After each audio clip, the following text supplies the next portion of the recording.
Hey everyone, welcome back to the channel. So I just got this one. This is the Miyoo Mini version 4.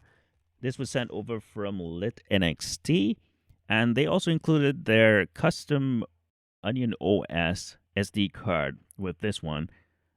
So the idea behind this is that if you are not too tech savvy, you can have this one all set up and ready to go. Now this is just a quick unboxing, and we'll check it out and see what exactly comes with this custom SD card setup. And we'll also just do a quick comparison. So I have my original Miyoo Mini. This is a version 2 or maybe version 3. I can't remember, but I haven't messed around with it too much because these were so hard to get. I was afraid to break this one. So I mostly just kept this in my collection untouched. But it is a very good device. That's nothing to say about the device itself. I really did like this device. I just didn't want to break it, so I ended up not using it as much as I wanted to. But it's great that these have become way more available now. So this is the yellow version, and I believe the yellow version only was available with the version 4 release. We'll also check out what else is in here. So you have your instruction leaflet as well. We also have, of course, we had the SD card here. This is USB-A and to USB-C. And I think you have a micro SD card reader as well. And this is nice because all of this comes with the package, the combo. You get the case with it, and this was true with the version 2 and 3 versions as well.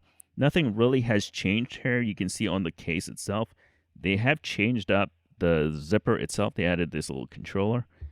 This was not on the original V2 and V3. And as well, I think, there's some regulation icons as well. So let's do a quick tour of the two devices. So on the left side, you have the volume slider, a wheel, I should say. On the back, you have your L1, L2, R1, and R2, as well as a battery door. Now, you will notice that the version 4, there is no more sticker label, at least the newer version 4. Some of the older version 4s did still have the sticker label, but the newer ones, it's printed right onto the shell. So that's one way you can tell. If you don't have the yellow one, obviously the yellow one only comes in version 4. But if you have, say, a gray version and you want to find out if you have a version 4, then you will no longer have a sticker label here, so you'll know that. It also says version 4. Unlike this one, there is no version label. Sorry, no version on the label, I should say. There is nothing on the right side. The front of the device, you can see here that the button, the middle button, this one is rounded, and the version 2/3 is a flat button, a little harder to press. On the top, you have your power button and some LEDs, and on the bottom, you have a headphone jack, a TF card slot, and a USB-C connection. Let's take a look at the batteries now. These are both, I believe, from version 2 and up, they are 200 milliamp hour batteries. So these will get you about 5 to 6 hours of gameplay. Nothing different here. They look identical. So yeah, this has not changed much. The battery door seems good. I know there were some problems with the original battery door, but nothing here. This feels pretty good. Let's do a feel of the D-pad. Now, I always liked the D-pad on here. It feels very similar to the Miyoo Mini Plus D-pad, and there is no difference here that I can tell. As well as the buttons, these are, of course, rubber membranes, and no difference here in sound or feel. The start and select buttons as well, same thing. No difference in the feel at all. Finally, the shoulder buttons. Nope, these feel identical as well. So I'm going to expand the comparison of the device a bit and talk about this device in comparison to the rest of the retro handheld space. So we have here, this is the Miyoo Mini Plus, and this is like the big brother to the Miyoo Mini. And this is the version 2 I talked about earlier, version 2.3. And these two have the exact same screen resolution of 640 by 480. Whereas the Miyoo Mini version 4 has a slightly higher resolution of 750 by 560. So technically a higher resolution, but an odd resolution that isn't often used. And we'll see how that plays out when we do some emulation, if we notice any differences.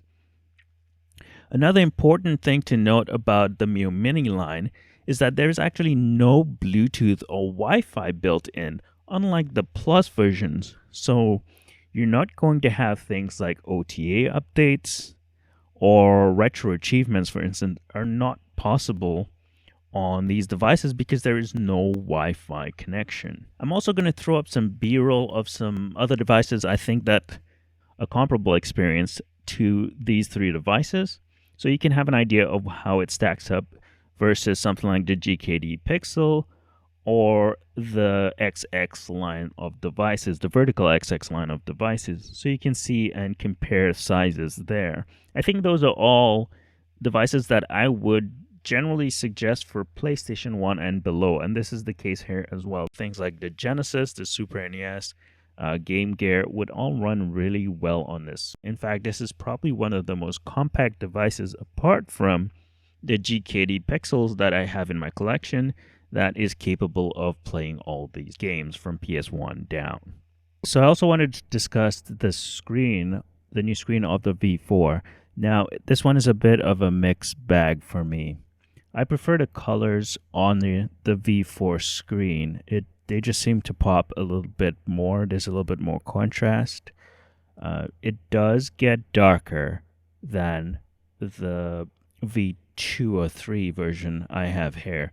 And that seems to be better for nighttime gaming. I think it would be better for nighttime gaming because that way, it's not as distracting. But it doesn't get as bright either.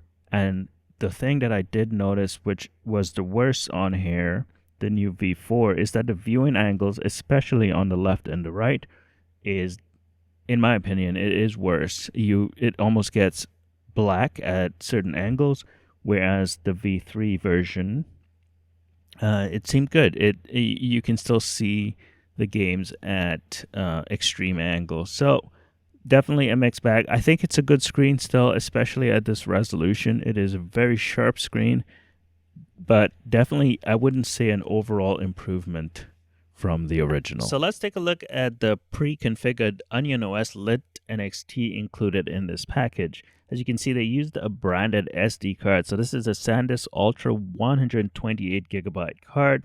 So this SD card comes chock full of ROMs. So the ROMs themselves are great with little or no duplication and very well organized. You have translations and hacks in their own folders, keeping things nice and tidy. And another bonus is that most ROMs are either international or North American ROMs. So I am loving that as well. So there are lots of devices on here. In total, I counted about 45 different systems.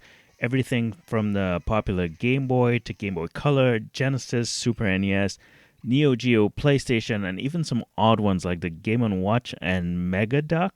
Seriously, I had no idea what a Megaduck is. One bonus is that you can also use this card on your Miyoo Mini Plus if you have one of those. So you can use the Miyoo Mini as your portable go anywhere device and your Miyoo Mini Plus as your more comfortable gaming experience, I guess. Honestly, no complaints about what LitNXT has provided here. It's a great choice for someone who just wants OnionOS all set up and ready to go out of the box. I definitely think you should check this out. I will leave a link in the description below. Big thank you to LitNXT for sending this one out to me to take a look at. Check them out. They sell more than just Miyoo Minis. They have a ton of retro handhelds on their website, so check them out as well and show them some love. They always send me devices to review for you guys, so I do appreciate that. Take care, guys, and I'll catch you in the next video.